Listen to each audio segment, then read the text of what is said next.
प्रिय विद्यार्थियों, हमने पहले वाले वीडियो पर आपकी सेकेंड यूनिट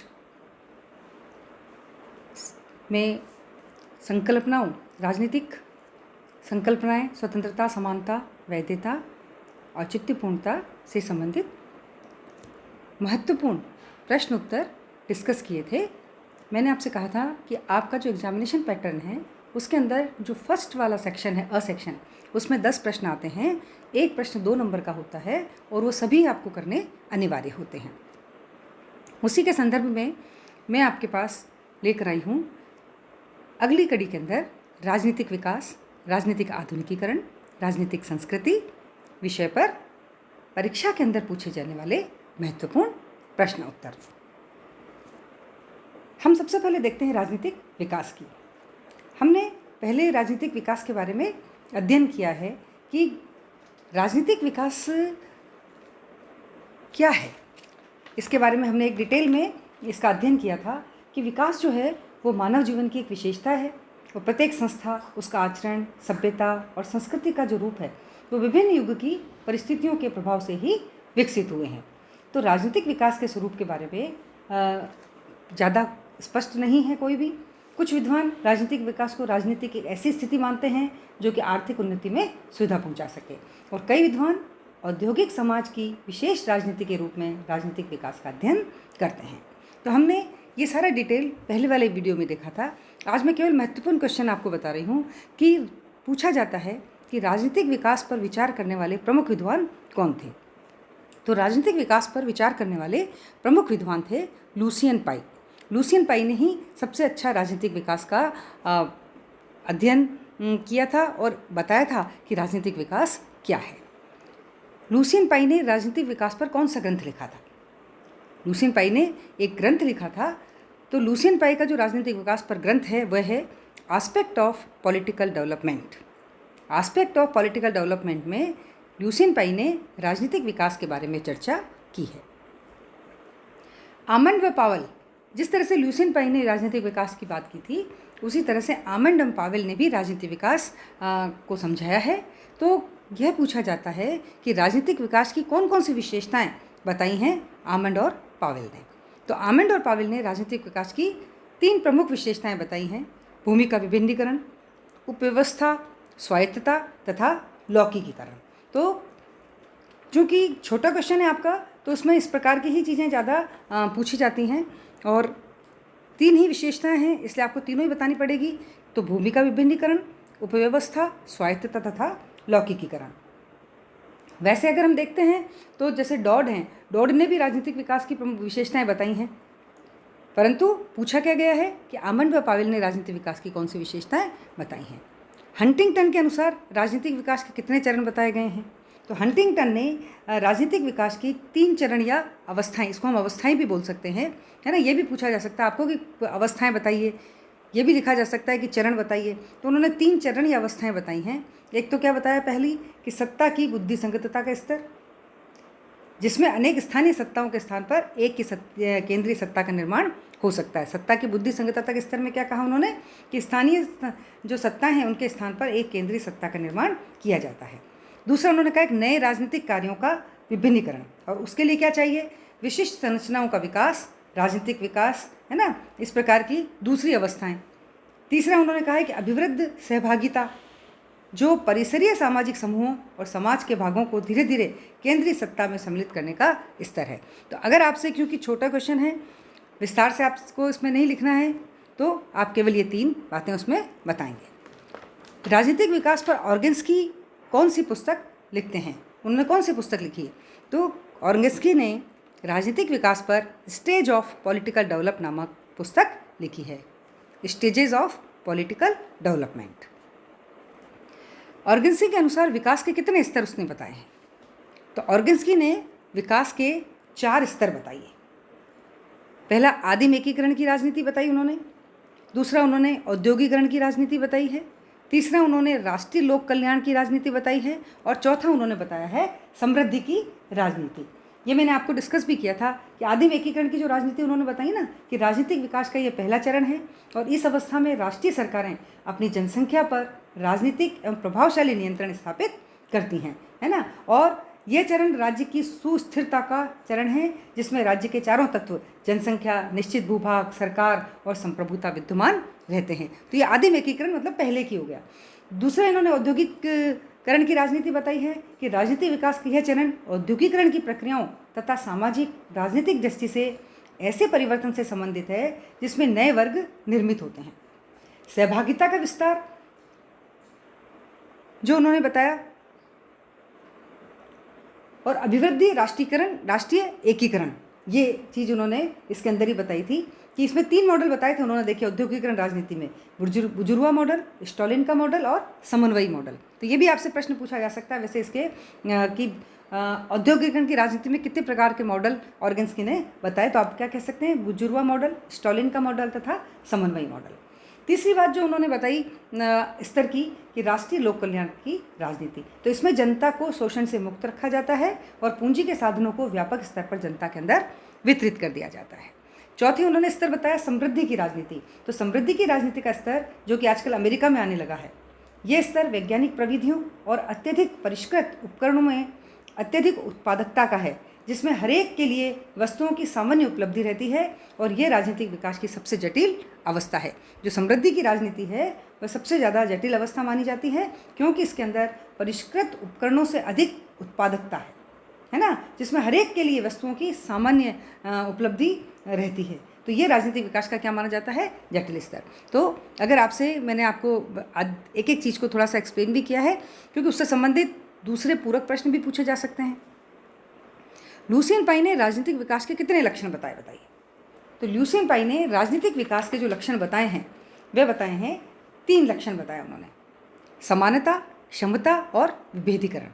लुसियन पाई चूँकि राजनीतिक विकास के सबसे जाने माने विद्वान हैं, तो उन्होंने 3 बातें इसके अंदर बताई, समानता, क्षमता और विभेदीकरण।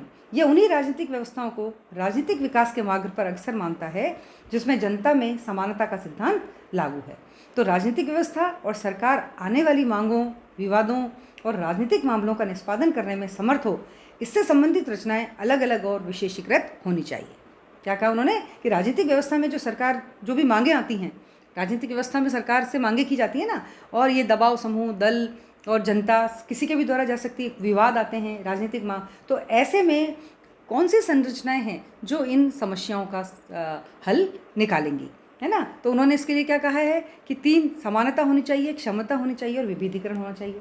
देखिए, समानता का अर्थ नागरिकों का सार्वजनिक तथा सामूहिक स्तर पर व्यवस्था में भाग लेना है, जिससे कि नागरिकों में एक तरह से सक्रियता आ सके। जो है ना, नागरिक जो हैं वह सार्वजनिक और सामूहिक स्तर पर व्यवस्था में भाग लें।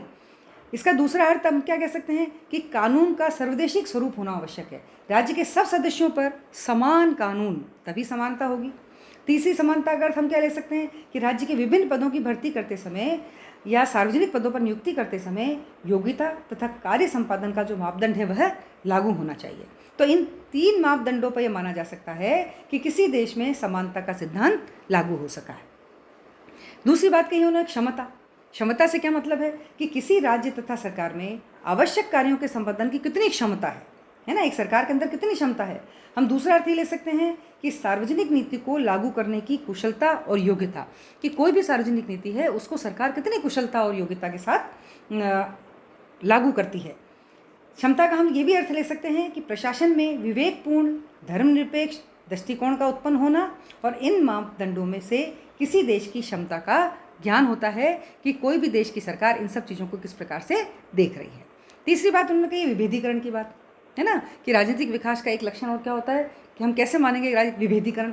विभेदीकरण का क्या अर्थ है कि समाज तथा राज्य के विभिन्न अंगों, पदों एवं विभागों का सुस्पष्ट होना, और उनके जितने भी समाज के अंदर और राज्य के अंदर जो अंग हैं, हम उसको कार्यपालिका, व्यवस्थापिका और न्यायपालिका बोलते हैं ना, तो उनके पद, उनके विभाग को सुस्पष्ट होने चाहिए और हर विभाग को पता होना चाहिए कि उसको कौन सा कार्य करना चाहिए, पहली बात। दूसरा क्या कहा है उन्होंने कि राजनीतिक कार्यों की सुस्पष्टता होनी चाहिए।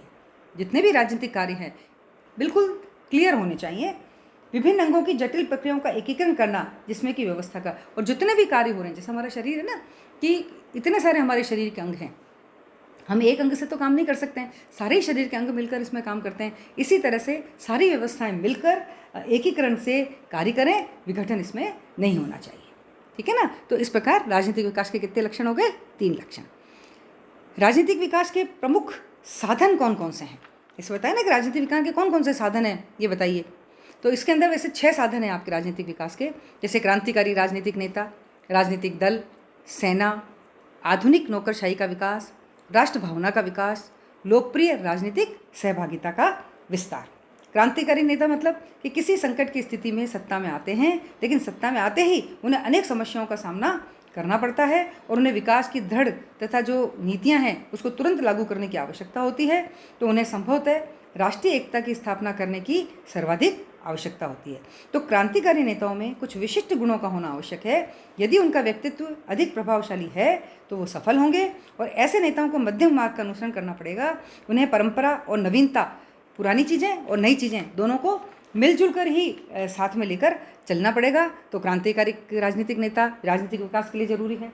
राजनीतिक दल क्यों ज़रूरी हैं? कि राजनीतिक दल की प्रक्रिया, जो राजनीतिक दल हैं वही तो विकास की प्रक्रिया को गति प्रदान करते हैं। इसके माध्यम से राजनीतिक नेतृत्व का विकास होता है, और राजनीतिक दलों का महत्व प्रजातांत्रिक व्यवस्था तथा साम्यवादी व्यवस्था दोनों में ही है। लोकतांत्रिक पद्धति में राजनीतिक दल मतदान का विस्तार करके राजनीतिक सहभागिता के अवसर प्रदान करते हैं। होता है ना, हमारे राजनीतिक दल चुनाव के अंदर अपने उम्मीदवार खड़े करते हैं, हम उम्मीदवार को चुनते हैं, तभी आके हमारा प्रधानमंत्री मुख्यमंत्री बनते हैं, है ना। उसके बाद आप देखिए कि सेना का भी इसके अंदर महत्व है कि जब विशिष्ट वर्ग और राजनीतिक दल राजनीतिक विकास के नेतृत्व प्रदान करने में असफल हो जाते हैं तो विकासशील देशों के सामने एक ही विकल्प रह जाता है ना। जब जो नेतृत्व प्रदान करने वाले असफल हो गए, राजनीतिक दल असफल हो गए, तो क्या रह जाता है? सेना। समस्त शक्तियां सेना के हाथ में आ जाती हैं। सेना के हस्तक्षेप से राजनीतिक विकास की प्रक्रिया तेज हो जाती है, और किसी भी राष्ट्र के विकास की प्रारंभिक अवस्था में सेना समाज के सर्वाधिक आधुनिक तत्वों का प्रतिनिधित्व करती है, ठीक है ना। इसके बाद आती है आपकी नौकरशाही, आधुनिक नौकरशाही का विकास, कि नौकरशाही के द्वारा भी राजनीतिक विकास में एक परिवर्तन की भूमिका अदा की जाती है। नौकरशाही शासन को क्या करती है? स्थिरता प्रदान करती है। जितना भी आप प्रशासन देखते हैं, ये कलेक्टर, एसडीएम, है ना, और उसके नीचे हर विभाग के अंदर आप देखिए ऊपर से लेकर नीचे तक, है ना, एक हायरार्की है, और यह नौकरशाही कहलाती है। तो परंपरागत समाज को आधुनिक परिवेश में ये लाने का प्रयत्न करती है, और सुदृढ़ एवं कुशल नीतियों के माध्यम से राजनीतिक विकास प्रशस्त किया जाता है। फिर राष्ट्रीय भावना का विकास, कि राष्ट्रीय राज्य के निर्माण में भी राजनीतिक विकास होता है, और इसके लिए क्या जरूरी है? राजनीतिक सभ्यता के विस्तार से विकासशील देशों में जन सहभागिता पर बहुत अधिक बल दिया जाता है। सहभागिता के आधार पर ही देश के नागरिकों की स्थिति का पता लगाया जा सकता है। तो मैंने आपको डिस्कस भी कर दिया कि राजनीतिक विकास के प्रमुख साधन कौन कौन से हैं। अब ये पूछा जाता है कि राजनीतिक विकास की 2 प्रमुख समस्याएं बताइए। देखिए, राजनीतिक विकास से संबंधित वैसे अनेक समस्याएं हैं। हमने जैसे राष्ट्र निर्माण की समस्या, राजनीतिक व्यवस्था की क्षमता में वृद्धि की समस्या, समानता लाने की समस्या, सहभागिता संभव बनाने की समस्या, वैधता प्राप्त करने की समस्या। किंतु जैसे जैसे राजनीतिक विकास का स्तर बढ़ता जाता है, समस्याओं का समाधान होने में सहायता मिलती जाती है। किंतु विकासशील जो राज्य हैं उसमें कुछ विशेष समस्याएं इसके अंदर आती हैं। जैसे 2 समस्या मैंने आपको यहाँ पे बताई है। राजनीतिक विकास के मॉडल के चयन करने की समस्या, हम कौन सा मॉडल मानते हैं। दूसरा, राजनीतिक स्थायित्व की समस्या, है ना। इसके अलावा भी बहुत सारी समस्याएं हैं, जैसे राजनीतिक विकास के अभिकरण, राजनीतिक दल, हित और दबाव समूह के समुचित रूप से संगठित और विकसित होने की समस्या, हिंसात्मक राजनीति की समस्या। आजकल हिंसात्मक राजनीति का उदाहरण देख लीजिए बंगाल में, है ना, ये समस्या। तो ये सारी की सारी राजनीतिक विकास के अंदर हमारे सामने आती हैं, लेकिन प्रमुख आपसे 2 पूछी गई हैं, तो मैंने आपको 2 बताई है इसमें। फिर आता है कि भाई क्लॉड वेल्व के अनुसार आधुनिकीकरण क्या है। हम इसके अंदर करते हैं कि क्लॉड वेल्व राजनीतिक आधुनिकीकरण की बात करते हैं पहले, लेकिन हम जब आधुनिकीकरण को देखेंगे तो उसमें क्या है कि क्लॉड वेल्व ने बताया है कि आधुनिकीकरण क्या होता है। आधुनिकीकरण क्या है? एक प्रक्रिया है जो साधनों के विवेकपूर्ण प्रयोग पर आधारित होती है और आधुनिक समाज की स्थापना के उद्देश्य से युक्त होती है। देखिए, राजनीतिक आधुनिकीकरण की जो संकल्पना है उस राजनीतिक परिवर्तन की स्थिति की ओर हमको निर्देशित करती है, जो विशेषकर आधुनिक काल में यूरोपीय देशों में और फिर आजकल हाल ही के वर्षों में विश्व के अन्य देशों में हो रहा है। ये एक बहुपक्षीय प्रक्रिया है जिसके कई आयाम हैं, है ना। तो क्लॉड वेल्व ने आधुनिकीकरण को बताया है कि यह वह प्रक्रिया है जो साधनों के विवेकपूर्ण प्रयोग पर आधारित होती है और आधुनिक समाज की स्थापना के उद्देश्य से युक्त होती है।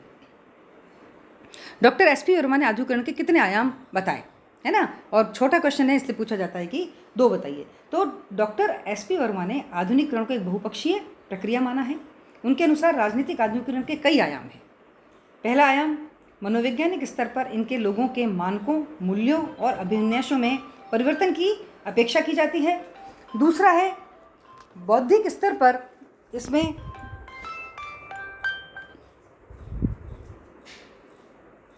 अपने पर्यावरण के बारे में व्यक्ति को की फुल जानकारी और साक्षरता और संचार के साधनों से इस ज्ञान के प्रसारण की अपेक्षा की जाती है। 2 आपसे पूछा है मैंने, 2 आपको इसमें बताया है। उसके अलावा भी इसकी हैं, जैसे जनसांख्यिकी स्तर भी मैंने आपको बताई है, मनोवैज्ञानिक स्तर पर और बौद्धिक स्तर पर। लेकिन जनसांख्यिकी स्तर पर भी है, जिसका क्या निहितार्थ होता है कि जीवन स्तर में सुधार और लोगों की संचालनशीलता के प्रति नगरीकरण से है। ठीक है, प्रगति कैसे होती है, नगरीकरण कैसे होता है। चौथा आयाम उन्होंने बताया सामाजिक स्तर पर, तो इसमें यह प्रवृत्ति पाई जाती है कि परिवार और अन्य प्राथमिक गुणों के प्रति निष्ठा की भावना के केंद्र बिंदु को स्वैच्छिक संगठनों के प्रति निष्ठा में बदला जाए। और पांचों उन्होंने आर्थिक स्तर पर भी बताई है, इसमें कृषि के बजाय औद्योगिकरण के विकास पर बल दिया गया है ना। तो ये सब चीज़ें इसके अंदर बताई गई हैं और हमने 2 चूँकि पूछी है तो 2 ही इसके अंदर लिखी हैं। राजनीतिक आधुनिकीकरण के 3 लक्षण बताइए। राजनीतिक आधुनिकीकरण के कौन कौन से हैं? तो 3 लक्षणों में आता है बुद्धि संगतता, विभिन्नीकृत राजनीतिक संरचनाएं और राजनीतिक सहभागिता। इसके अगर हम मुख्य आधुनिकीकरण के लक्षण देखें तो आते हैं, जैसे इसमें क्या कहा गया है कि राजनीतिक आधुनिकीकरण का महत्वपूर्ण लक्षण मानव जीवन की गतिविधियों से संबंधित सभी प्रकार की शक्तियों का राज्य या राजनीतिक अवस्था में केंद्रीकरण होने लगता है, अर्थात राजनीतिक शक्ति का महत्व बढ़ता है। इसको ये भी क्या, जब राजनीतिक शक्ति का महत्व बढ़ता है तब भी क्या है, ये राजनीतिक एक तरह से बुद्धि संगतता की स्थिति आ जाती है। दूसरा उनका विभिन्नीकृत राजनीतिक संरचनाएं भी हैं कि राजनीतिक आधुनिकीकरण के लिए सरकार की जनता तक पहुंच वृद्धिपरक होनी चाहिए, जनता व सरकार के हर स्तर पर संपर्क होना चाहिए, और हम कह सकते हैं कि ये तभी संभव है जब सरकारें सकारात्मक रूप से कार्य करें, है ना, और जनता की राजनीतिक सहभागिता तो होनी ही चाहिए। ये हमारे इसमें मुख्य रूप से इन्होंने बताया है कि भाई किस प्रकार से इसको किया जाना चाहिए। एडवर्ड सील्स ने राजनीतिक आधुनिकीकरण के कितने मॉडल बताए? एडवर्ड सील्स ने राजनीतिक आधुनिकीकरण के 5 मॉडल बताए हैं, और वह 5 मॉडल हैं कि राजनीतिक आधुनिकीकरण के 5 मॉडल बताए हैं। राजनीतिक लोकतंत्र, अभिभावकी लोकतंत्र, आधुनिकीकरण, शील वर्ग तंत्र और सर्वाधिकारी वर्ग तंत्र और परंपरागत वर्ग तंत्र। तो एडवर्ड सील्स ने राजनीतिक आधुनिकीकरण के 5 हम मॉडल बताए हैं। तो 5 मॉडल के अंदर उन्होंने क्या कहा है कि राजनीतिक लोकतंत्र, कि राजनीतिक लोकतंत्र से सील्स का क्या आशय है, उस व्यवस्था से जिसकी ओर आधुनिकतम राज्य जाते हैं, और इसे उसने प्रतिनिधित्वात्मक संस्थाओं और सार्वजनिक स्वतंत्रताओं के माध्यम से नागरिक शासन के राज्य के रूप में परिभाषित किया है। जैसे सार्वभौमिक मताधिकार आ गया, इसमें राजनीतिक दलों का अस्तित्व आ गया, राजनीतिक सत्ता तुलनात्मक रूप से अल्पकाल के लिए ही ग्रहण की जाए, सत्ता में निरंकुश और स्वेच्छापूर्ण दुरुपयोग को भी प्रोत्साहन ना मिले। तो इस प्रकार एक तरह से राजनीतिक लोकतंत्र की बात की इन्होंने। फिर इन्होंने कहा है कि दूसरा मॉडल उन्होंने बताया अभिभावकी लोकतंत्र। क्या होता है ये कि अभिभावकी लोकतंत्र और राजनीतिक लोकतंत्र में मौलिक अंतर इस बात में निहित है कि अभिभावकी लोकतंत्र में राजनीतिक लोकतंत्र की संरचनाएं, व्यवस्थाएं व्यवहारिक रूप से सक्रिय नहीं रहती है। अनेक समाज में कुछ लोग राजनीतिक लोकतंत्र के सिद्धांतों और प्रक्रियाओं में आस्था तो रखते हैं, किंतु इसकी स्थापना की परिस्थितियों के अभाव में लोकतंत्र डालने के लिए प्रयत्नशील हो सकते हैं। वास्तव में लोकतांत्रिक व्यवहार भी असंभावना के कारण ऐसे लोग लोकतंत्र के रक्षक या अभिभावक बन जाते हैं। इसलिए क्या कहते हैं इसको, अभिभावकी लोकतंत्र। और ये लोग व्यवस्थापिका और राजनीतिक दलों की शक्ति को सीमित करके कार्यपालिका में शक्तियों का केंद्रण कर लेते हैं, जिससे देश में राजनीतिक लोकतंत्र की स्थापना की परिस्थितियां को पैदा किया जा सके। और अभिभावकी लोकतंत्र में राजनीतिक नेताओं की लोकतंत्र में क्या होती है, दृढ़ आस्था होती है, इसलिए राजनीतिक लोकतंत्र का संरचनात्मक रूप बना रहता है। तीसरी बात इन्होंने आधुनिकीकरणशील वर्ग का क्या मतलब हुआ इसका, कि कई बार लोकतांत्रिक संरचनाओं का विद्यमान रहना अपने आप में राजनीतिक आधुनिकीकरण के मार्ग में बाधा बनने लगता है। तो आम जनता स्वतंत्रताओं को असीमित और निरपेक्ष मान लेती है, जिसमें अराजकता की स्थिति उत्पन्न हो जाती है। तो विकासशील देशों में अक्सर देखने में मिला है कि ऐसी परिस्थितियों में आधुनिकीकरणशील गुटतंत्र सत्ता में आ जाते हैं। वह स्वार्थी लोगों के गुट या समूह नहीं होते। ऐसे राजनीतिक व्यवस्थाओं में राजनीतिक आधुनिकीकरण से अधिक बल आर्थिक और सामाजिक आधुनिकीकरण पर दिया जाता है। ये लोकतांत्रिक जो शासन है उससे अलग हटकर एक से अधिक अधिकारवादी राज्य की ओर उन्मुख होते हैं। यदि किसी समाज में सौभाग्य से ऐसे नेता मिल जाएं जिसकी दृढ़ आस्था समाज को आधुनिक बनाने में है तथा ऐसा गुटतंत्र समाज में तेज गति से आधुनिकता ला पाएगा। ऐसे लोग होने चाहिए इसको बनाने के लिए, है ना। फिर है सर्वाधिकारी वर्गतंत्र। तो सर्वाधिकारी वर्गतंत्र राजनीतिक आधुनिकीकरण के मुकाबले में आर्थिक व सामाजिक लोकतंत्र को प्राथमिकता देता है। तो ऐसे गुटतंत्र में एक विचारधारा के आधार पर संगठित एकाधिकारीवादी राजनीतिक दल के नेतृत्व में आधुनिकीकरण के सभी पक्षों को एक साथ आगे धकेलने का प्रयास किया जाता है। जैसे हम सर्वाधिकारीवादी के लक्षण देखते हैं, यह विश्वास छाया रहता है कि प्रशासक समूह को ही श्रेष्ठ जीवन का और उसे प्राप्त करने के साधनों का ज्ञान है, समाज को तो है ही नहीं। दूसरा ये रहता है कि सभी सामाजिक मामलों में शासन तंत्र की सर्वोच्चता मानी जाती है और शासन तंत्र जीवन के सभी क्षेत्र पर अपना नियंत्रण और प्रभाव रखता है। यह भी कहा जाता है कि सत्तारूढ़ शासकों के अलावा समाज में शक्ति के अन्य विरोधी केंद्र नहीं होते। विशिष्ट वर्ग के लोग अत्यधिक अनुशासित और एकीकृत निकाय के रूप में होते हैं। दल एक अनिवार्य अंग होता है जिसमें माध्यम से विशिष्ट वर्ग तथा अपना कार्य संचालन दल अपनी स्वयं की नौकरशाही स्थापित करता है। दल शक्ति पर एकाधिकार रखता है ना। तो ये सारी की सारी जो बातें हैं वह सर्वाधिकारीवादी तंत्र के अंदर आती हैं। फिर आता है आपका परंपरागत वर्गतंत्र। तो ये परंपरागत वर्गतंत्र क्या है, देखिए, ये सही अर्थों में राजनीतिक आधुनिकीकरण की प्रक्रिया का विरोध है, एक तरह से खुला विरोध, क्योंकि आधुनिकता और परंपरागतता साथ साथ कभी भी नहीं चल सकते। इस श्रेणी में परंपरागत धार्मिक विश्वासों से संबद्ध शक्तिशाली राजवंशीय संविधानों पर आधारित शासन व्यवस्थाएं आती हैं। शासक या तो केवल रक्त संबंधों के आधार पर बनते हैं या रक्त संबंधी रिश्तों और चुनाव प्रक्रिया में भाग लेने के लिए उनके द्वारा स्वीकृत व्यक्तियों द्वारा चुनाव, इन दोनों के संयोग से बनते हैं। या तो चुनाव से बनेंगे या फिर वंशानुगत, जो हम बोलते हैं वंशानुकल, है ना। शासक अपने सलाहकारों और विश्वास पात्रों को अपनी पसंद के अनुसार अपने संबंधियों मित्रों में से ही चुनते हैं। तो इस प्रकार के परंपरावादी जो अभिजात तंत्र में किसी विधि निकाय की आवश्यकता नहीं होती, कोई कानून नहीं होता, है ना। कानून थोड़े जो भी नए कानून बनाने पड़ते हैं वे शासक और सलाहकार द्वारा बनाए और लागू किए जाते हैं, है ना। तो परंपरावादी वर्गतंत्र जनता को बहुत कम सेवाएं, प्राय आधारभूत सेवाएं ही प्रदान करता है और लोगों के जीवन में सामाजिकता आर्थिक जीवन में यथासंभव हस्तक्षेप नहीं करता। फिर ये कहा गया कि आधुनिकीकरण के प्रमुख अभिकरण क्या है, किसके द्वारा आधुनिकीकरण किया जा सकता है। तो एकदम से स्पष्ट हम कह सकते हैं कि अभिजन वर्ग और बुद्धिजीवी वर्ग जो होता है समाज में, उनकी एक भूमिका है। राजनीतिक दल के द्वारा और सरकारें, ये आधुनिकीकरण के प्रमुख अभिकरण हैं। फिर आता है आपका कि राजनीतिक संस्कृति को समझाइए, है ना, कि वर्तमान समय में राजनीतिक विज्ञान में जिन अवधारणाओं ने प्रवेश प्राप्त किया है उनमें राजनीतिक संस्कृति जो है निश्चित रूप से प्रमुख है। संस्कृति की धारणा मूलतः मानवशास्त्र और समाजशास्त्र से संबंधित है। इसके अंतर्गत व्यक्ति के व्यवहार के तरीके, उसकी मान्यताओं, विश्वासों, सम्मान, कर्तव्य, अंतरात्मा और भौतिक उन्नति, इन सबको लिया जाता है। ये सभी बातें राजनीतिक क्षेत्र में भी अपना अस्तित्व रखती हैं और सामाजिक, आर्थिक आदि जीवन के अन्य क्षेत्र में भी अपना महत्व रखती हैं। जब संस्कृति राजनीतिक प्रसंग में आती है तो उसे राजनीतिक संस्कृति की संज्ञा दी जाती है तथा राजनीतिक संस्कृति को समस्त संस्कृति के संदर्भ में ही समझा जा सकता है ना। कि राजनीतिक संस्कृति, जैसे आपको चूंकि छोटा सा क्वेश्चन अगर पूछा जाता है, ये मैंने केवल आपको संस्कृति क्या है इसके बारे में बताया। आमंडम पावेल की आप परिभाषा लिख सकते हैं कि राजनीतिक संस्कृति किसी राज्य व्यवस्था के सदस्यों, राजनीति के प्रति व्यक्तिगत अभिवृत्तियों और दिग्विन्यासों का नमूना है। यह कह सकते हैं ये एक समाजशास्त्री शब्द है जिसमें अनेक प्रकार की धारणाएं प्रचलित होती हैं। इसके अलावा भी बहुत सारे लेखक हैं जिन्होंने इसकी परिभाषाएं दी हैं, तो आप उसको कोई एक परिभाषा भी इसके अंदर दे सकते हैं। राजनीतिक संस्कृति के देखिए लक्षण पूछे जाते हैं कि इसके 3 प्रमुख लक्षण बताइए। तो राजनीतिक संस्कृति के वैसे 3 ही लक्षण हैं, तो 3 ही मैंने इसके अंदर आपसे पूछ ली जिससे आपको ध्यान में रहे कि राजनीतिक संस्कृति एक अमूर्त नैतिक धारणा है। राजनीतिक संस्कृति अनेक तत्वों का सामूहिक और समन्वित रूप है। राजनीतिक शक्ति में गतिशीलता है। पहला क्या है कि राजनीतिक संस्कृति एक अमूर्त नैतिक धारणा है। हम क्या कहेंगे इसमें कि राजनीतिक संस्कृति का मूल आधार व्यक्ति और समाज के राजनीतिक मूल्य एवं विश्वास होते हैं। ये मूल्य और विश्वास सामान्य नैतिक धारणाओं के ही अंग होते हैं। इन्हें अन्य भौतिक तत्वों की भांति कोई मूर्त स्वरूप प्राप्त नहीं होता, इन्हें केवल समझा जा सकता है और अनुभव किया जा सकता है, ठीक है ना। इसलिए राजनीतिक संस्कृति एक अमूर्त नैतिक धारणा है।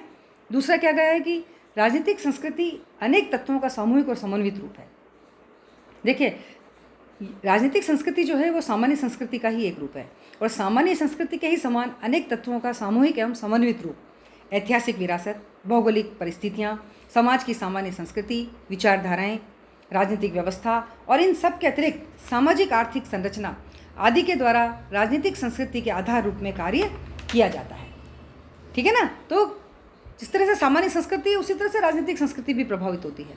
फिर कहा है कि राजनीतिक संस्कृति में गतिशीलता, कि राजनीतिक संस्कृति यदि एक और ऐतिहासिक विरासत तथा भौगोलिक परिस्थितियों से प्रभावित होती है, किससे? ऐतिहासिक विरासत से और भौगोलिक स्थिति से प्रभावित होती है, तो दूसरी ओर सामाजिक आर्थिक संरचना के द्वारा इसका नियमन भी किया जाता है। तो सामाजिक आर्थिक संरचना और राजनीतिक संस्कृति के कुछ तत्व स्थिर नहीं बल्कि निरंतर विकासशील होते हैं। इस दृष्टि से सभी राजनीतिक संस्कृतियाँ आवश्यक रूप से क्या होती हैं? गतिशील होती हैं। संस्कृति हमेशा गतिशील होती है, इसमें से कुछ मंद परिवर्तनशीलता और कुछ तीव्र परिवर्तनशीलता वाली होती हैं। तो राजनीतिक संस्कृति के भी यही लक्षण हैं। फिर आता है कि राजनीतिक संस्कृति के आधार या निर्माणकारी तत्व कौन कौन से हैं। मैंने क्वेश्चन आंसर ही आपको बताने की कोशिश की थी, लेकिन मैंने देखा इसके साथ साथ थोड़ा सा मैं आपको एक्सप्लेन भी करती जाऊँ कि व्यवहार में राजनीतिक संस्कृति के जो विविध रूप देखे जाते हैं उनसे स्वाभाविक रूप से ये प्रश्न उपस्थित होता है कि ऐसे कौन से आधार या तत्व हैं, इनको हम आधार भी कह सकते हैं, निर्माणकारी तत्व भी कह सकते हैं, जिनसे राजनीतिक संस्कृति की प्रकृति का निर्माण होता है ना, या निर्धारण होता है। तो राजनीतिक संस्कृति के आधार या निर्माणकारी तत्व बहुत सारे हैं। जैसे ऐतिहासिक आधार है, इसका भौगोलिक आधार है, समाज की सामान्य संस्कृति है, सामाजिक आर्थिक संरचना का आधार है, धार्मिक विश्वास का आधार है, विचारधाराओं का प्रभाव है। ये सब मिलकर संस्कृति का निर्माण करते हैं और यही सब राजनीतिक संस्कृति का भी निर्माण करते हैं। ऐतिहासिक आधार कैसे? कि राजनीतिक व्यवस्था के लिए अतीत से पूर्णतया नाता तोड़ लेना संभव नहीं होता, उसी प्रकार राजनीतिक संस्कृति की प्रकृति को विशेष रंग प्रदान करने वाला प्रमुख आधार संबंधित देश के राजनीतिक जीवन का अतीत है ना, पास्ट कहा जा सकता है। जैसा कि ब्रिटेन में राजनीतिक सततता की स्थिति रही है और प्राचीन मूल्यों का आधुनिक प्रवृत्तियों से विलय हो गया है। तो फ्रांस में राजनीतिक परिवर्तन क्रांति के आधार पर हुए हैं। तो इस ऐतिहासिक पृष्ठभूमि के कारण ही 19वीं और 20वीं सदी में फ्रांस में अनेक संघर्ष हुए और इसने ही ब्रिटेन और फ्रांस में एक दूसरे से भिन्न राजनीतिक संस्कृति को जन्म दिया। तो ऐतिहासिक आधार नहीं भूला जा सकता इसके लिए। अफ्रीका में भी आप देखिए, अफ्रीका और एशिया के कई राज्य हैं। यूरोपियन औपनिवेशिक प्रभुत्व का प्रभाव बहुत महत्वपूर्ण तत्व है, उनका भी हमें इन राज्यों की राजनीतिक संस्कृति के कुछ पहलुओं के संबंध में ज्ञान प्रदान करता है ना, कि हम देखते हैं राजनीतिक संस्कृति क्या है तो हम इन देशों की संस्कृति को देखें। फिर भौगोलिक आधार, कि प्रत्येक राष्ट्र की भौगोलिक अवस्था एवं स्थिति भी राजनीतिक संस्कृति के निर्माण में बहुत योगदान देती है। जैसे भारत, अमेरिका, सोवियत रूस आदि राज्यों में अपने विशाल क्षेत्र और अत्यधिक जनसंख्या के कारण एक विशालकाय हाथी हैं जो मंथर गति से अपने लक्ष्य की ओर बढ़ते चले जाते हैं। छोटे मोटे तूफान उनकी स्थिति को प्रभावित करते हैं लेकिन उसको बदल नहीं सकते। तो दूसरी ओर कुछ अफ्रीकी राष्ट्र आकार में इतने छोटे हैं, यहाँ हिंसा द्वारा सत्ता परिवर्तन एक सामान्य घटना है। ब्रिटेन में एक द्वीप है और इन द्वीपीय अलगाव ने ही ब्रिटेन में अन्य यूरोपियन राज्यों से भिन्न राजनीतिक संस्कृति को जन्म दिया है। अगर हम देखते हैं भौगोलिक आधार पर भी तब की सबकी संस्कृति भी अलग अलग है। फिर समाज की सामान्य संस्कृति, कि राजनीतिक संस्कृति सामान्य संस्कृति का ही एक अंग है और सामान्य संस्कृति राजनीतिक संस्कृति के एक प्रमुख नियामक तत्व का कार्य करती है। सामान्य संस्कृति के अनुकूल राजनीतिक संस्कृति और व्यवस्था को अपनाने पर ठीक प्रकार कार्य किया जा सकता है और अधिकांश विकासशील देशों में राजनीतिक गड़बड़ का प्रमुख कारण ही यह है कि उसमें सामान्य संस्कृति के विपरीत आधुनिक राजनीतिक संस्कृति ऊपर से लाद दी गई है जो समाज के द्वारा पोषण प्राप्त नहीं कर पाती है और प्रभावी नहीं रह सकती है। रजनी कोठारी हैं एक, जिन्होंने अपनी पुस्तक में लिखा है भारत में राजनीति, उनकी बहुत प्रसिद्ध पुस्तक है। उसके अंतर्गत भारत की राजनीतिक संस्कृति पर सामान्य संस्कृति के प्रभाव की उन्होंने बहुत ही विशेष विवेचना करी है। फिर सामाजिक आर्थिक संरचना का आधार, जैसे इसमें बताया है कि सामाजिक आर्थिक संरचना राजनीतिक संस्कृति का एक अंग बहुत अधिक महत्वपूर्ण आधार है। यदि किसी देश के सामाजिक जीवन में जाति, वंश, लिंग, वर्ण और धर्मगत भेदों की बहुत अधिक प्रबलता हो तो लोकतांत्रिक राजनीतिक संस्कृति की प्राप्ति बहुत कठिन हो जाती है। इसी प्रकार अत्यधिक निर्भरता और भीषण आर्थिक असमानता भी लोकतांत्रिक राजनीतिक संस्कृति को पनपने नहीं देती। तो वस्तुतः सामाजिक और आर्थिक दृष्टि से श्रेष्ठ समाज ही एक परिपक्व और विकसित राजनीतिक संस्कृति को जन्म दे सकता है, तो जिसमें प्रजातांत्रिक राजनीतिक व्यवस्था सफलता के साथ कार्य कर सकती है। विकासशील देशों की विडंबना यही है कि ये विकसित राजनीतिक व्यवस्था और संस्कृति को अपनाने की चेष्टा कर रहे हैं, लेकिन उनकी सामाजिक और आर्थिक संरचना अभी भी बहुत सीमा तक मध्ययुगीन ही बनी हुई है। फिर उसके बाद है जो थोड़ा हम ये 2 पॉइंट और देख लेते हैं कि धार्मिक विश्वास का भी राजनीतिक संस्कृति पर बहुत प्रभाव देखा जाता है। देखिए, विशेष रूप से उन राज्यों में जहाँ इस्लाम धर्म के अनुयायी बहुसंख्या में, ये प्रभाव बहुत ही स्पष्ट है। लेकिन अब यह प्रभाव क्रमशः धीरे धीरे कम होता चला जा रहा है। फिर विचारधाराओं का प्रभाव, कि वर्तमान समय में विचारधारा, प्रमुखतः राजनीतिक विचारधारा में राजनीतिक संस्कृति की एक नियामक शक्ति बन गई है।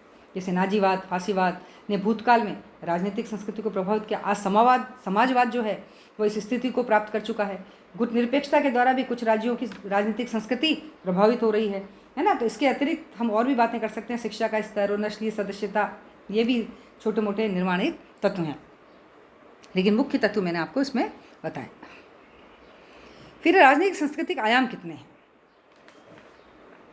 तो आयाम में आता है राष्ट्रीय एकरूपता, अपने साथी नागरिकों के साथ एकरूपता, शासन निर्गतों के बारे में आस्थाएं और निर्णय प्रक्रिया में विश्वास।